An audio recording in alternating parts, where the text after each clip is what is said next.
to now introduce to you an extraordinary American who has dedicated her life to education, social justice, and supporting military families, Dr. Jill Biden.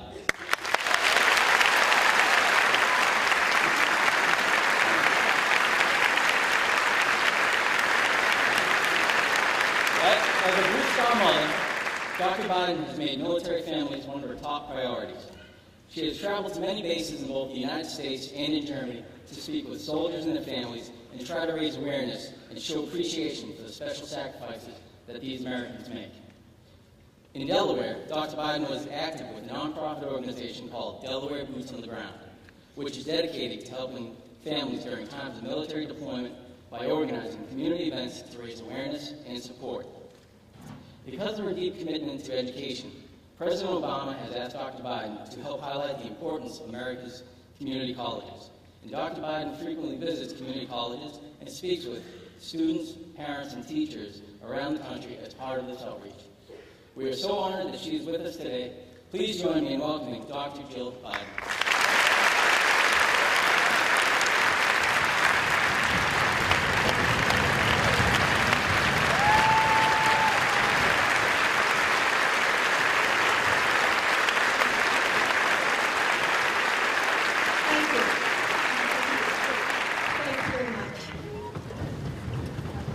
Thank you, Tim, for that kind introduction, and thank you for your history of service to this country.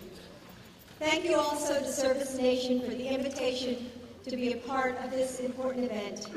It's great to join so many of you who are dedicating to service with our military members, veterans, and their families. Today is obviously a very important day for all Americans. I spent the morning with the President and our First Lady, and my husband Joe at a White House breakfast with veterans. And then we went to Arlington Cemetery. And this afternoon, just now, Joe and I hosted a luncheon for veterans and their families at our residence.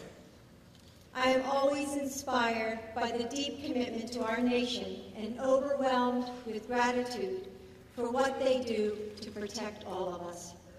So it's an honor to be here this afternoon with so many service members, veterans, families, and volunteers. Over the past year, I've been delighted to work with our First Lady to explore the issues faced by our soldiers and their families while they are deployed and once they return home. The concerns of service members and veterans are our top priority for this administration. And we are working hard to expand access to child care, to improve housing conditions, and to provide quality care and treatment for our wounded warriors. But, as all the groups here today can attest, there is a role for each and every one of us in supporting our military families. My son, Bo, recently returned from a year's deployment in Iraq. His unit's first stop in the United States was in Manchester, New Hampshire, where the plane was greeted by dozens of veterans and volunteers lined up to welcome them home. He was incredibly moved and grateful for the gesture by each and every one of those volunteers. And at that moment, he knew he was finally and truly back home. I've been a member, as Tim said, of a group called Delaware Boots on the Ground, which performs simple acts of service like supporting summer camps for kids whose parents are deployed or encouraging local restaurants to provide pizza for welcoming home ceremonies. These are small acts, but like my sons welcomed by the troop greeters, they mean so much to our service members. In these ways, and thousands of others, Americans can lend a hand and make a real difference.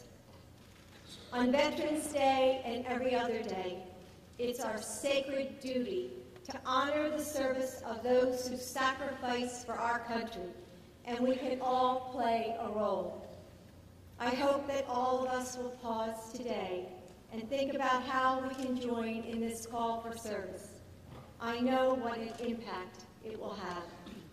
I want to again thank ServiceNation and the dozens of groups and programs represented here for giving Americans concrete ways to participate.